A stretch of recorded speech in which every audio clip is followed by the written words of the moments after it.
And I like this I feel like this is a new thing that used to never happen. Like, I always feel like back in the day, they always used to wrap movies up in a bow. Yes.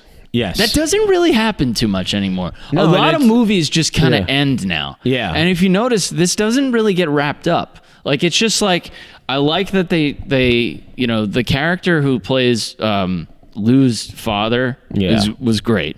Yeah. And he kind of gives you a little insight as to why maybe she was a cutter and maybe she was running from stuff because she had a turbulent childhood. And, you know, they don't get into specifics, but like, oh, the mother took her away from me and this and that. So you could tell that there's some reconnecting there. And then he just kind of takes off his hearing aids or his, whatever you call his implants. His implants. Are they implants though? Because they're movable and they're clearly... The way cochlear implants work is that there are implants into your brain or like on the inside of your ear, and then there are external ones that you put outside here. So both. They're both. So the external ones pick up sound. Jesus Christ. And then the ones that are inside are the ones that play it in your brain. Oh God.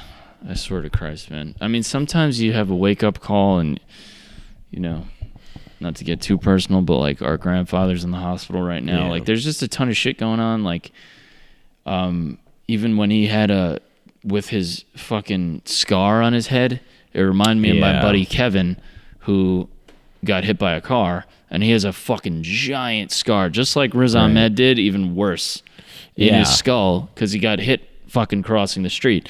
Sometimes you just like get these little moments where you go, man, fuck, dude. Yeah. So much is like taken for granted about basic shit. Like if you wake up and your fucking body functions, you know, you're doing better than a lot of people. There is a lot of wake up calls about how fragile our kind of bodies are.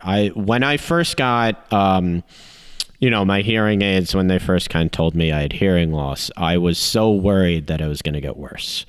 I was like, had so much anxiety. It hasn't gotten worse. It's, you know, it's pretty much at the same level as it was 3 years ago. Do they tell you things you could do to actively not make it worse? I mean, obviously, avoid loud noises comes to mind, but it's avoid loud noises. It's protection. There's nothing you can do to get hearing back, with the exception of wearing hearing aids. Like, there's naturally, the hearing you lost is gone. And there's no way to kind of bring it back. Yeah, and I still like, because I'm even trying to think genetically, like who in our family line had hearing loss. I don't know. If they can't point to, you know, they said with hearing loss, there's so many factors that like it's impossible to say it's one thing. It's impossible to say it's genetics, or it's impossible to say it's because I've been around loud music for a lot of my life. You know. I don't know. You know, honestly, it's not even like something I think about a lot. Right. My hearing aids, I forget that I'm wearing them most of the time. You know, it's not something I often bring up in conversation. You never do. Yeah, it's just because, like, I don't consider it, like, a big factor of my life. And that's the kind of thing of just, like, you know, I mean, I don't consider myself anywhere near the problems that Ruben has. You know, clearly, it's not that. It's not as bad. But I mean, it's still.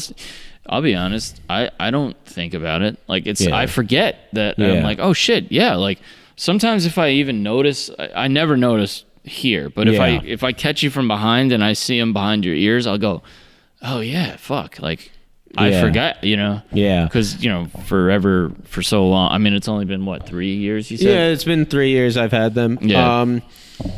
The new job that I'm working on, I've been at for like a month and a half, and like one of my coworkers just noticed that I had them. Well, that's what I mean. You wouldn't notice. Yeah. Because you're not looking for it. Well, no, exactly. You're not looking for them, and also like You know, the hearing aid, the back of it is like, first of all, they're designed to kind of not be noticeable. Well, and they match your skin tone. And they match my hair.